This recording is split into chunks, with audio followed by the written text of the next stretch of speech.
നിങ്ങൾ നോക്കൂ, ഇന്ന് തീരപ്രദേശത്തെ ഏറ്റവും പ്രധാനപ്പെട്ട കൊല്ലം വരുന്ന നിയമസഭാ മണ്ഡലത്തിലെ മന്ത്രി അവർ ഈ കാര്യം നടക്കുമ്പോൾ അവരെന്താ ചെയ്യുന്നത്? ഞാൻ ആരെയും വ്യക്തിപരമായി പറയാൻ വേണ്ടിയിട്ടില്ല. ഒരു ടെക്സ്റ്റൈൽ ഷോപ്പോ ഒരു ജ്വല്ലറിയോ ഉദ്ഘാടനം ചെയ്തിട്ട് ആ ഷോപ്പിലെ ആഭരണങ്ങളെ സംബന്ധിച്ച് മാധ്യമ പ്രവർത്തകർക്ക് മുന്നിൽ കമനീയമായി വിവരിക്കുകയാണ്. ഞാൻ പറഞ്ഞത് കമനീയമായി വിവരിക്കും. ഞാൻ അതിൽ ജിൻഡോ അല്ല കുറ്റക്കാരൻ. ഞാൻ ഒരിക്കലും ഇവിടെ വന്ന കോൺഗ്രസിൻ്റെ വക്താവിനെ കുറ്റപ്പെടുത്താൻ, പ്രതിസ്ഥാനത്ത് നിർത്താൻ ഞാൻ ആഗ്രഹിക്കുന്നില്ല. പറഞ്ഞു പോകുമ്പോൾ നിങ്ങളുടെ പേര്, നിങ്ങളുടെ പ്രസ്ഥാനത്തിൻ്റെ പേര് പരാമർശിക്കപ്പെടുകയാണ്. അത് അങ്ങനെയാണ് ആവർത്തിക്കപ്പെട്ടു വരുന്നത്. ആ ആഭരണത്തെക്കുറിച്ച് കമനീയമായി പറയുകയാണ്. ഈ അവസരം ഏതാണെന്നുള്ളതിനെ സംബന്ധിച്ച് കൂടെ ഒരു യുക്തി പ്രയോഗിക്കപ്പെട്ടിരുന്നുവെങ്കിൽ നിങ്ങൾ എന്നെ പറയാൻ അനുവദിക്കണം. നിങ്ങളെ പറഞ്ഞപ്പോൾ ഞാൻ സംഘടനയോട് കേട്ടിരുന്നതാണ്. എനിക്ക് രണ്ടുപേർക്കും മറുപടി പറയാനുണ്ട്. ഇവിടെ ബി.ജെ.പിയുടെ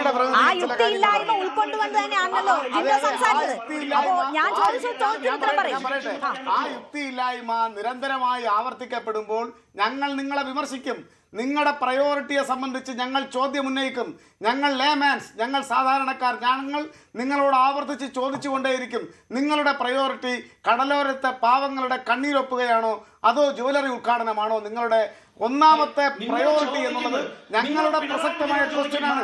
ആ ക്വസ്റ്റ്യന് അധികാരത്തിന് എന്തുകൊണ്ടാണ് ഞങ്ങൾ ചോദിക്കുന്നത് പറഞ്ഞാൽ ഞങ്ങൾ ഇവിടെ പെരട്ടിയിലെ മഷി, ആ മഷി ഞാനെന്ന് പറയുന്ന ജനം, ആ പെരട്ടിയ മഷിയുടെ ഉത്തരവാദിത്തത്തിന്മേലാണ് ഞങ്ങൾ നിങ്ങളോട് ചോദിച്ചുകൊണ്ടേയിരിക്കുന്നത്. ഇവിടെ ബി.ജെ.പിയുടെ പ്രതിനിധി അന്ന് ചില കാര്യങ്ങൾ പറഞ്ഞു. അദ്ദേഹം പറഞ്ഞു ഞങ്ങളുടെ സംസ്ഥാന പ്രസിഡന്റും എം.എൽ.എയുമായിട്ടുള്ള ആള് വിമർശനം ഉന്നയിച്ചിട്ടില്ല, ഞങ്ങൾക്ക് വിമർശനം ഉന്നയിക്കാൻ കഴിയില്ല. അന്ന് എല്ലാ രാഷ്ട്രീയ കാര്യങ്ങളും ഇവിടെ എന്താണെന്ന് അറിയാമോ?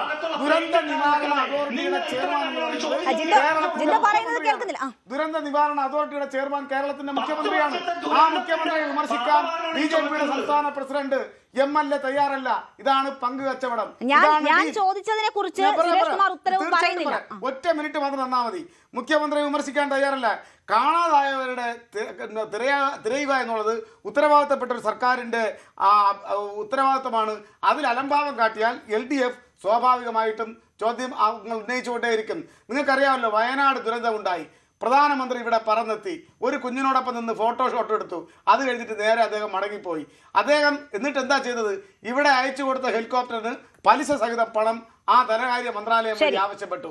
നൽകിയ അരി, പട്ടിണി താങ്ങാൻ വേണ്ടി നൽകിയ അരി, ആ അരിക്ക് സിവിൽ സപ്ലൈസിനോട് പലിശയും മുതലുമായി ചേർത്ത് വൻ എമൗണ്ട് തിരിച്ചീടാക്കി. ഇതൊക്കെയാണ് കേന്ദ്ര സർക്കാർ കേരളത്തോട് കാട്ടിയിട്ടുള്ള കരുണാമയമായിട്ടുള്ള ഇടപെടലുകൾ.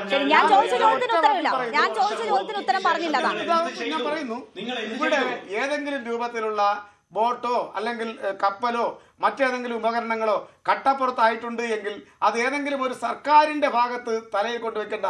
നിങ്ങൾ മനസ്സിലാക്കേണ്ടത് ജനാധിപത്യ വ്യവസ്ഥയിൽ നിങ്ങളിപ്പോൾ തിരഞ്ഞെടുക്കപ്പെട്ടിരിക്കുകയാണ്.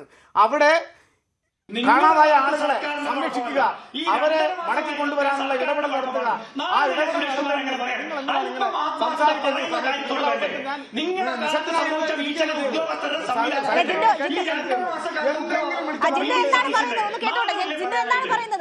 അല്പമെങ്കിലും ആത്മാർത്ഥതയോടെ കാര്യങ്ങളെ സമീപിക്കുന്നു. ആത്മാർത്ഥതയോടുള്ള സമീപനമാണ് ആരോഗ്യവകുപ്പ് മന്ത്രി കെ മുരളീധരൻ പറഞ്ഞത്. കടലിൽ പോയവരെ കാണുക, കണ്ടെത്തുക എന്നുള്ളത് ഏതാനും ദിവസം കഴിഞ്ഞാൽ കിട്ടുമെന്നുള്ളത്. അതുപോലെ തന്നെ ഫിഷറീസ് വകുപ്പ് മന്ത്രിയുടെ ആത്മാർത്ഥതയാണ് ഈ കണ്ണീരൊപ്പാൻ. കേരളത്തിന് ഒറ്റ മുഖ്യമന്ത്രി കടലോര ജനതയുടെ രീതി എന്താണെന്ന് ആത്മാർത്ഥതയുടെ മറ്റൊരു ഉദാഹരണമാണ്.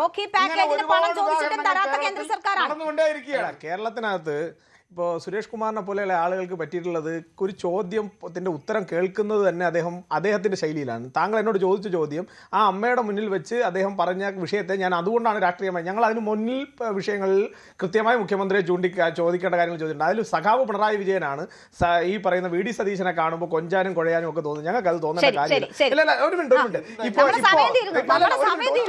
ഒറ്റ സെക്കൻഡ്. ഇപ്പോൾ താങ്കൾ അദ്ദേഹത്തിനോട് ചോദിച്ച ചോദ്യത്തിന് മറുപടി ഞാൻ പറയാം. അതായത് CPM-ന്റെ കഴിഞ്ഞ ഞാൻ ഈ ഒരു സമയം താങ്കളുടെ സമയത്ത് ഉപയോഗിച്ചില്ല. താങ്കളുടെ സമയത്ത് താങ്കൾ ചോദിച്ചല്ലോ. അതായത് CPM-ന്റെ പോരാളി ഷാജിമാർ ഉപയോഗിക്കുന്ന വാട്സ്ആപ്പ് ഗ്രൂപ്പുകളിൽ നിന്ന് കിട്ടുന്ന കാര്യങ്ങളാണ് അദ്ദേഹം എടുത്തു വെച്ചിരിക്കുന്നത്. ഞാൻ അതേ സമയം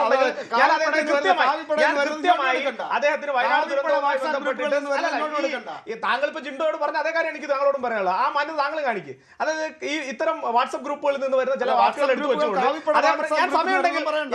ഞാൻ സമയമുണ്ടെങ്കിൽ അദ്ദേഹത്തിന് വ്യക്തിപരമായി ഇവിടെ ഇരുന്ന് തെളിയിച്ചു കൊടുക്കാൻ തയ്യാറാണ്. ഇനി ഞാനൊരു കാര്യം പറയാം, ഇവിടെ മുന്നറിയിപ്പ് സംവിധാനങ്ങൾ ആകെ പാളി നിൽക്കുന്നു എന്നുള്ളത് അദ്ദേഹം പറഞ്ഞതിൽ നിന്ന് തന്നെ തെളിവാണ്. അപ്പൊ അതുപോലെ തന്നെ ഈ പറയുന്ന ബോട്ടുകൾ ഇതെല്ലാം 2 മാസം കൊണ്ട് കേടായി മാറി നിൽക്കുന്നതല്ല എന്നുള്ളത് അവരെ കൂടി ഉത്തരവാദിത്തത്തിന്റെ ഭാഗമാണ് എന്ന് അവർ മനസ്സിലാക്കണം. അത് മനസ്സിലാക്കാതെ കണ്ണടച്ച് വെടിവെക്കുന്ന പരിപാടി CPM അവസാനിപ്പിക്കുന്നത് എന്തുകൊണ്ട് നന്നായിരിക്കും. അതിൽ നിന്ന് CPM-നെ പഴിചാരി കോൺഗ്രസ് രക്ഷപ്പെടാൻ സാധിക്കുന്ന രീതിയിലല്ല കേരളത്തിൽ നിങ്ങളാണ് ഇന്ന് ഭരിക്കുന്നത്. കൂടുതൽ വാർത്തകൾക്ക് News 18 Keralam YouTube channel subscribe ചെയ്യുക.